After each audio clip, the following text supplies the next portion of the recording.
जय हिंद दोस्तों, हमारे यूट्यूब चैनल अभद जी के ट्रिक में आप लोग का स्वागत है। तो आज का हमारा सेशन एसएससी जीडी से रिलेटेड होने वाला है। जैसे कि आप लोग को पता हो कि अभी एसएससी जीडी का एग्जाम चल रहा है। तो 10 फरवरी के फर्स्ट शिफ्ट में जो भी क्वेश्चन पूछा गया एसएससी जीडी का, उसका मैं एनालिसिस कराने वाला हूँ। तो हमारे वीडियो को लास्ट तक जरूर देखिएगा। और यदि आप लोग हमारे चैनल को अभी तक सब्सक्राइब नहीं किए हैं तो जरूर कर लीजिएगा। मैं डेली जो कि एनालिसिस करवाता हूँ एसएससी जीडी का, तो आप लोग जरूर जरूर जरूर चैनल को सब्सक्राइब करके रख लीजिएगा। इससे आप लोग को पता चलेगा कि किस टॉपिक से कितना क्वेश्चन पूछा जा रहा है, ताकि आप लोग अच्छे टॉपिक पढ़कर अच्छे नंबर ला सकते हैं। तो चलिए आज का सेशन मैं स्टार्ट करता हूँ। सबसे पहला क्वेश्चन, भारतीय संविधान का अनुच्छेद 32 जो कि किससे संबंधित है? तो अनुच्छेद 32 जो कि संवैधानिक उपचार के अधिकार के लिए संबंधित है। किसके लिए? संवैधानिक उपचार का अधिकार के लिए। जो भी इसका आंसर में आ रहे होंगे इसका आंसर सही होगा। चलिए इससे रिलेटेड कुछ महत्वपूर्ण अनुच्छेद देख लेता हूँ जो आपके एग्जाम में बार बार पूछे जाते हैं। सबसे पहला अनुच्छेद 1 क्या है? तो भारत राज्यों का संघ है। अनुच्छेद 1 क्या कहता है कि भारत जो कि राज्यों का संघ है। उसके बाद अनुच्छेद 14 क्या कहता है? विधि के सक्षम समानता। विधि के सक्षम समानता जो कि कौन सा अनुच्छेद कहता है? तो अनुच्छेद 14। फिर अनुच्छेद 15 क्या कहता है कि धर्म, जाति, लिंग, मूल वंश या जन्म के स्थान पर भेदभाव पर रोक। भेदभाव पर जो रोक कौन सा अनुच्छेद है? तो अनुच्छेद 15। उसका अनुच्छेद 16 क्या है? सार्वजनिक रोजगारों में अवसर की समानता। ये अनुच्छेद 16 में। अनुच्छेद 19 में क्या है? अभिव्यक्ति का आज़ादी। अभिव्यक्ति का आज़ादी जो कि किस अनुच्छेद में है? तो अनुच्छेद 19 में। उसका अनुच्छेद 20 में क्या है? अपराधों के दोष सिंधु से जुड़ा संरक्षण। ये जो कि अनुच्छेद 20 में। उसका अनुच्छेद 21 में प्राण और दैहिक सुंदरता का संरक्षण। इसमें ये अनुच्छेद किस में है? तो अनुच्छेद 21 में। फिर अनुच्छेद 21 क में क्या है? तो 6 से 14 साल के बच्चों को शिक्षा का अधिकार जो कि किस में दिया हुआ है? तो अनुच्छेद 21 क में। ये सब अनुच्छेद जो कि महत्वपूर्ण है, बार बार एग्जाम में पूछे जाते हैं। चलिए उसके बाद नेक्स्ट क्वेश्चन था, खिलाफत आंदोलन किस धर्म से जुड़ा हुआ था?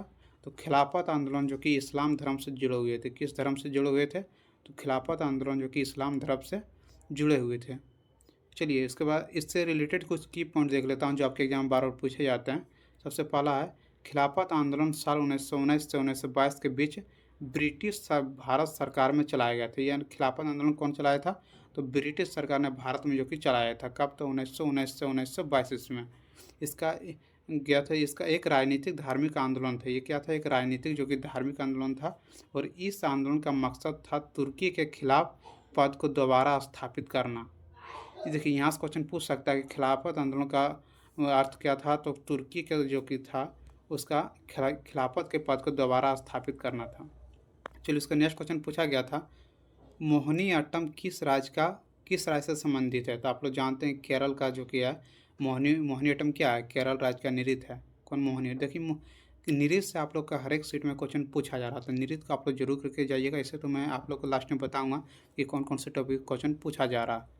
चलिए इससे रिलेटेड कुछ महत्वपूर्ण नृत्य देख लेता हूँ जो आपके एग्जाम में पूछे जा रहे हैं। सबसे पहला है असम। असम में कौन कौन सा आता है? बिहू। देखिए ये याद रखिए, बहुत इंपॉर्टेंट है। बिहू देखिए बार बार पूछा जाता है कि बिहू किस राज्य का नृत्य है? तो असम का। उसके बाद गुजरात का देख लेता हूँ महत्वपूर्ण। देखिए गारबा याद रखिएगा। गारबा जो कि गुजरात, गो से गारबा, गो से गुजरात। उसका ये डांडिया राम, ये भी गुजरात में होता है। ये दोनों याद रखिएगा, ये दोनों बहुत बार एग्जाम में पूछे जाते हैं। उसका नेक्स्ट है हरियाणा। हरियाणा में क्या क्या था? तो झूमर, फाग, धमाल, ये तीनों याद रखेगा। बहुत बार ये पूछा जाता है कि झूमर किस राज्य का नृत्य है? तो हरियाणा राज्य का है। उसका नेक्स्ट है उत्तराखंड। उत्तराखंड जो किस राज्य का नृत्य है? तो चेपली देखिए उत्तराखंड का नृत्य है। ये याद रखिएगा, बहुत इंपॉर्टेंट है। उसका पंजाब। पंजाब में कौन सा? तो भांगड़ा। भांगड़ा याद रखिएगा, बहुत बार पूछा जाता है कि भांगड़ा किस राज्य का नृत्य है? तो पंजाब का। उसके देखिए राजस्थान में है घूमर, चकरी और झूलन लीला। ये तीनों बहुत बार एग्जाम पूछा जाता है। ये तीनों को आप लोग याद रखिएगा, बहुत बार एग्जाम पूछे जाते हैं। आप लोग नृत्य को अच्छे से करके जाइएगा। नृत्य से हर एक सीट में क्वेश्चन देखने को मिल रहा है। उसका नेक्स्ट है, किसी भी राज्य की विधानसभा में कोई भी धन विधेयक किसके सिफारिश पर प्रस्तुत किया जा सकता है? तो ये राज्य का राज्यपाल, किसी भी राज्य का जो कि विधानसभा में जो धन विधेयक रहता है वो किसके सिफारिश पर प्रस्तुत किया जाता है? तो राज्य का राज्यपाल पर जो कि है प्रस्तुत किया जाता है। चलिए कुछ राज्य का जो कि है महत्वपूर्ण शक्तियाँ देख लेता है कि राज्यपाल का क्या क्या शक्तियाँ होता है। पहला है, राज्यपाल मुख्यमंत्री और मंत्रिपरिषद के अन्य सदस्यों की नियुक्ति करता है। कौन? तो राज्यपाल। उसके बाद नेक्स्ट है, राज्यपाल विधानसभा को बुलाते हैं, स्थगित करते हैं और भंग करते हैं। देखिए विधानसभा को भंग करने का अधिकार किसको है? तो राज्यपाल को है। ये भी क्वेश्चन एसएससी में पूछे गए हैं, हो सकता है आगे भी पूछ सकता है, आप लोग याद रखिएगा। उसका नेक्स्ट है राज्यपाल विधानसभा में अभिभाषण करते हैं। राज्यपाल में विधानसभा में अभिभाषण कौन करते हैं? तो राज्यपाल करते हैं। याद रखिएगा, बहुत इंपॉर्टेंट है ये सब, जितना भी मैं बता रहा हूँ बहुत इंपॉर्टेंट ये सब पूछा जा रहा है। उसका नेक्स्ट क्वेश्चन पूछा गया था, वेग का SI मात्रक क्या होता है? तो मीटर पर सेकेंड होते हैं। वेग का SI मात्रक क्या होता है? तो मीटर पर सेकेंड। मीटर बटे सेकेंड इसका हिंदी में होता है विस्थापन बटे समय, जिससे कि जो कि मीटर बटे सेकेंड होता है। तो मीटर पर सेकेंड भी कहीं कहीं दिया रहता है, तो आप लोग याद रखिएगा कि मीटर पर सेकेंड यदि दिया रहा है इस तरह से भी आप लोग को दिया रहेगा, तो ये आंसर हो सकता है। चलिए इससे रिलेटेड कुछ कीवर्ड देख लेता हूँ। वेग किसी वस्तु की गति की दर और दिशा को बताता है। यह एक सदिश राशि, वेग देखिए कौन सा राशि? सदिश राशि। इससे क्वेश्चन पूछा जा रहा है आपकी बार सदिश और अदिश राशि से, आप लोग याद रखिएगा। वेग का गणना करने के लिए फार्मूला v बराबर वेग की इकाई मीटर प्रति सेकंड। आप लोग जो बताएं कि मीटर बटे सेकंड क्या होता है, वेग का जो कि है सूत्र होता है। आप लोग याद रखिएगा, ये क्वेश्चन आपके और एग्जाम में पूछा गया। उसका नेक्स्ट क्वेश्चन पूछा गया था, वर्तमान में भारत सरकार के कैबिनेट सचिव कौन है? तो doctor TB Somnath. Doctor TB Somnath जो कि है भारत सरकार के कैबिनेट सचिव है। देखिए जो वर्तमान में मंत्री है ना, उससे भी क्वेश्चन इस बार बहुत पूछा गया है। तो आप लोग के मैं वीडियो इसी चैनल पर बनाया हूँ, मैं उसका लिंक डिस्क्रिप्शन में डाल दूँगा, आप लोग जरूर देख लीजिएगा। वहाँ से आप लोग के नया मंत्रिमंडल का गठन हुआ, वहाँ से आपकी बार क्वेश्चन बहुत सारे पूछे जा रहे हैं। उसका नेक्स्ट था, टेक्टोनिक प्लेट कितने प्रकार के होते हैं? तो ये 3 प्रकार के होते हैं। जो टेक्टोनिक प्लेट होते हैं वो कितने प्रकार के होते हैं? 3 प्रकार के। जो भी 3 आंसर मारेंगे उसका आंसर सही होगा।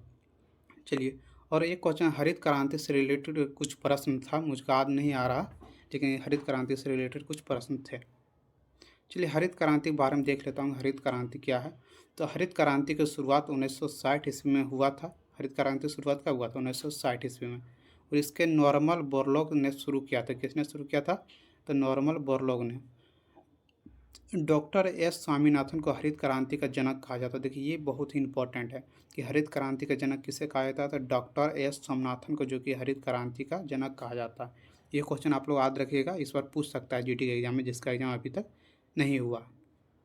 चलिए इसका नेक्स्ट क्वेश्चन पूछा गया था, हिंदी से देखिए प्रश्न था कि उधार शब्द का विलोम क्या होता है? तो नगद। आप लोग जानते हैं उधार शब्द का विलोम क्या होता है? तो नगद। देखिए विलोम से जो कि है 3 से 4 क्वेश्चन इस बार एग्जाम पूछे जा रहे हैं। तो यदि आप लोग के पास अभी टाइम है, एग्जाम यदि 20 तारीख 22 तारीख का हो, तो आप लोग जरूर करके जाइएगा। विलोम शब्द इस बार एग्जाम में पूछे जा रहा है। उसका नेक्स्ट क्वेश्चन पूछा गया था, उत्कर्ष का विलोम शब्द क्या होता है? अपकर्ष। देखिए उत्कर्ष का भी विलोम शब्द पूछा गया कि उत्कर्ष का विलोम शब्द क्या है? तो अपकर्ष है। इस बार विलोम शब्द से क्वेश्चन पूछे जा रहे हैं 3 से 4 क्वेश्चन, तो आप लोग विलोम शब्द को जरूर कर लीजिएगा। और देखिए मैथ के परसेंटेज से प्रश्न था। आप लोग जानते हैं कि मैथ से वही प्रश्न परसेंटेज से 2 से 3 क्वेश्चन पूछा जा रहा है। फिर चक्रवृद्धि ब्याज हो गया, ये सबसे क्वेश्चन जो जिस पर पूछा जा रहा था उसी बार इसी यही सब क्वेश्चन जो कि पूछा जा रहा। आप लोग को मैं GK GS का प्रश्न करवा रहा हूँ, तो देखिए देख लीजिए। चलिए लास्ट में देखता हूँ कि किससे कितना क्वेश्चन पूछा जा रहा है इस बार एग्जाम में। तो देखिए निरीज से 1 से 2 क्वेश्चन जो कि इस पर देखने को मिल रहा है, और अनुच्छेद से भी 1 से 2 क्वेश्चन इस बार एग्जाम में देखने को मिल रहा है, और इतिहास से देखिए 3 से 4 क्वेश्चन इस बार एग्जाम में देखने को मिल रहा है। उसका मंत्रिमंडल से क्वेश्चन देखने को मिल रहा है, जिसका लिंक मैं डिस्क्रिप्शन में डाल दूंगा, आप लोग देख सकते हैं। उसके अलावा कहीं से भी मंत्रिमंडल से अलग क्वेश्चन नहीं पूछे जाएंगे, यदि आप लोग बुक कर लीजिएगा तो। उसको देखिए हिंदी से 10 क्वेश्चन पूछे जा रहे हैं इस बार, तो हिंदी को आप लोग जरूर करके जाइएगा अच्छे से। हिंदी से सभी सीट में क्वेश्चन पूछा जा रहा है, विलोम शब्द हो गया, पर्यायवाची शब्द हो गया, ये सब से क्वेश्चन पूछा जा रहा है, तो आप लोग भी हिंदी को जरूर करके जाइएगा। तो चलिए आज के वीडियो यहीं समाप्त करता हूँ। जितना भी क्वेश्चन मुझे मिल पाया मैं उन सभी क्वेश्चन को करवा दिया हूँ। तो यदि आप लोग हमारे चैनल पर नए हैं तो चैनल को जरूर सब्सक्राइब